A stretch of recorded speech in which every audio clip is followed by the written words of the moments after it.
Saya tidak tahu kisah ini benar atau tidak, tapi kisah ini sangat menarik untuk dikongsikan dan sangat menarik untuk dibahas bersama. Tasik Buyut yang terletak di kota Marudu, Sabah tidaklah se-famous Tasik Chini yang terletak di Pahang. Kalau Tasik Chini ini, dia terkenal dengan legenda penampakan adanya naga di dasar tasik tersebut. Manakala Tasik Buyut pula terkenal dengan kisah makam bunian dan kisah sumpahan yang terjadi dengan penduduk kampung di zaman dahulu. Tasik Buyut terletak di Kampung Mangkalua di daerah kota Marudu, Sabah. Terdapat dua kisah misteri yang terjadi di kawasan Tasik Buyut, yaitu yang pertama, tenggelamnya perumahan atau rumah panjang suku Kom Mendungus pada zaman dahulu disebabkan sumpahan alam semula jadi, dan yang kedua, penampakan makam alam bunian di kawasan ataupun di sekitar Tasik Buyut.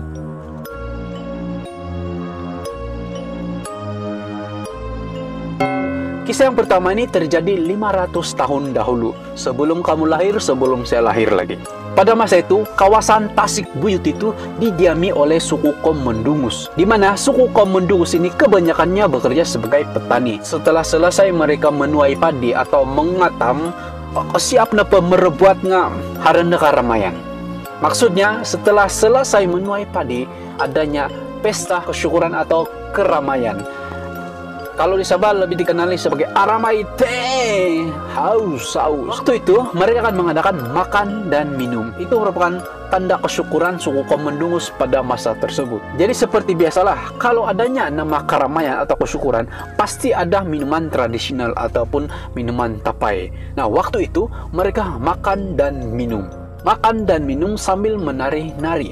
Acara kesyukuran mereka itu berlangsung berhari-hari, kadang-kadang berminggu-minggu. Jadi Tempinaiku Ngawi, ada satu malam ini penduduk mengadakan keramaian dan mereka terlalu mabuk sehingga kan tidak ada lagi orang yang boleh menari, tidak ada lagi orang yang boleh sumayau. Hihihihi, tindet, tidak ada lagi. Mereka semua sudah nakotuku nakalapik ngai. Jadi ada seorang yang gila-gila nih, dia bagi saranan atau dia memberi pendapat, dia katakan, apa kata? Kera dan kucing menggantikan orang yang menari. Lalu mereka mengambil kera dan kucing, dan yang paling gilanya, mereka memabukkan kucing dan kera tersebut. Lalu kucing dan kera itu menari seperti orang yang... Kera dan kucing itu, karena sudah mabuk, dia seperti kerasukan setan menari seperti tidak tentu arah. Paling gilanya lagi atau yang melanggar pantang itu, orang yang melihat kera dan kucing itu menari sangat kelucuan dan mereka ketawa terbahak. Ketawa bah buka ketua.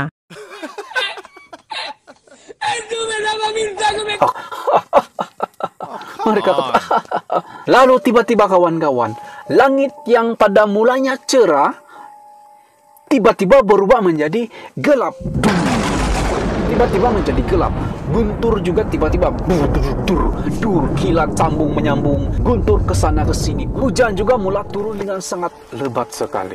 Penduduk kampung atau orang yang tinggal di rumah panjang tersebut tidak menyadari akan perubahan alam semula jadi. Dikatakan hanya 2 orang yang menyadari perubahan alam pada masa itu, dan 2 orang ini melarikan diri, mereka pergi ke tempat yang lebih selamat.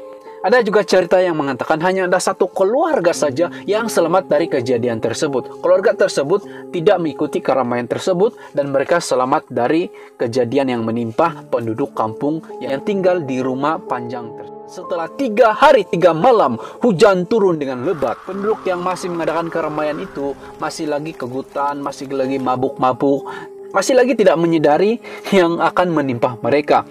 Tiba-tiba tanah mulai menjadi lembut. Air hujan mulai memasuki rumah panjang tersebut. Dan tanah yang mulanya keras tiba-tiba berubah menjadi licak dan rumah panjang tersebut tiba-tiba tenggelam seperti batu ditenggelamkan. Rumah panjang yang diami oleh penduduk kampung tersebut telah dimakan oleh tanah di Tasik Buyut. Itulah kenapa kawasan tersebut dikenali sebagai Tasik Buyut. Kini, perkampungan tersebut akhirnya menjadi Tasik yang sangat besar dan juga Tasik yang dijadikan sebagai pusat penternakan ikan oleh kerajaan. Setelah kejadian tenggelamnya perkampungan di Tasikbuyut, ada beberapa penampakan dan kisah-kisah misteri yang telah terjadi di kawasan kampung tersebut.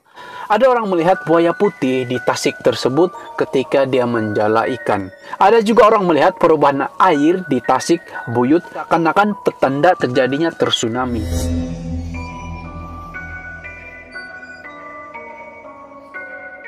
Selain dari kisah tenggelamnya perkampungan di Tasikbuyut, ada satu kisah yang sangat seram yang terjadi di kawasan Tasikbuyut tersebut, di mana dikatakan ada penampakan makam bunian yang pernah dilihat oleh beberapa orang yang sangat berani untuk meneroka atau membuat eksperimen tentang makam alam bunian ini. Kisah ini dialami oleh 4 orang yang sangat berani yang dikenali sebagai Upin Ipin. Itu saya pernah menderang. Kisah ini dialami oleh 4 orang sahabat yang mau membuktikan, yang mau menunjukkan bahwa alam bunian atau makam bunian di kawasan tersebut itu mungkin benar-benar ada. Jadi 4 orang berani ini membuat eksperimen di waktu bulan purnama atau datang bulan. Bulan penuh. Datang bulan tuh period lah. Datang haid. Singkatkan cerita, 4 orang sahabat ini telah meneroka atau pergi ke kawasan yang dikatakan sebagai tempat pemakaman orang bunian. Ada juga kuburan bunian kan? Ada bosku, Mulau. Waktu mereka membuat eksperimen itu, bulan penuh. Artinya bulan purnama. Karena mengikut kepercayaan mereka, waktu bulan penuh lah atau waktu bulan purnama lah, supermoon lah, kita boleh melihat makam bunian. Jadi mereka berempat pun pergilah membuat eksperimen. Nah, sebelum saya cerita dengan lebih lanjut, kalau kita perasan di Tasikbuyut itu, tasik dia itu tidaklah bersambung atau mempunyai tasik yang sangat besar, tetapi dipisahkan oleh daratan. Kurang tasik-tasik di sana dipisahkan oleh daratan yaitu 200 meter. Dan dikatakan di daratan tersebutlah ada makam bunian. Jadi 4 orang sahabat ini telah menuju ke kawasan tersebut. Ketika mereka tiba di sana, pada waktu itu sekitar jam 8 malam. Dan waktu mereka tiba di sana, mereka melihat seperti ada rumah atau makam yang aneh, yang sangat besar, yang sangat berkilau. Lalu karena mereka sangat penasaran atau sangat ingin tahu, mereka menuju ke tempat makam tersebut. Waktu mereka berjalan menuju ke tempat terjadinya penampakan makam tersebut, tiba-tiba mereka disiram oleh makhluk halus.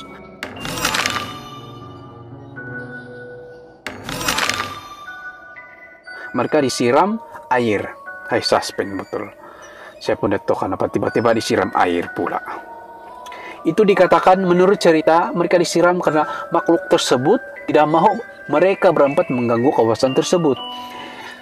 Tapi mereka memang degil lah, keras kepala. Mereka meneruskan eksperimen mereka tuh, mereka menuju ke kawasan yang dikatakan sebagai makam bunian.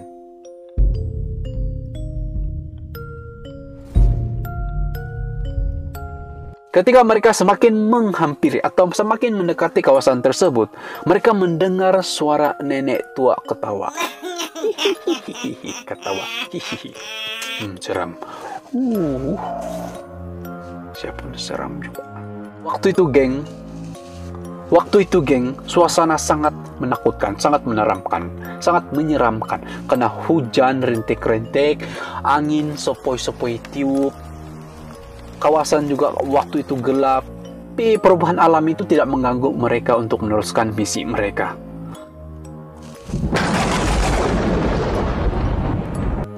Waktu mereka meneruskan perjalanan mereka, ini sangat menakutkan. Di depan mereka itu, mereka terserempak dengan seorang nenek yang memakai baju berwarna merah, memegang tongkat, dan matanya berwarna merah. Rambutnya sangat panjang. Wih, seram betul. Nenek tua itu merenung mereka dengan sangat seram sekali. Kira-kira beberapa menit mereka direnung karena semakin takut mereka berempat ini berdoa. Lalu tiba-tiba nenek itu hilang. Setelah nenek itu hilang, mereka meneruskan perjalanan mereka menuju ke kawasan tersebut. Dan yang sangat misterinya, mereka mulai melihat penampakan ada beberapa rumah makam bambu pinggir Tasikbuyut. Dan setelah mereka kembali ke rumah, mereka menceritakan pengalaman mereka ini. menurut kamu mitos yang saya ceritakan ini benar atau tidak? Karena saya terus terang saya juga kurang mengetahui kebenaran mitos ini. Jadi sila komen di bawah, adakah Anda percaya dengan mitos ini?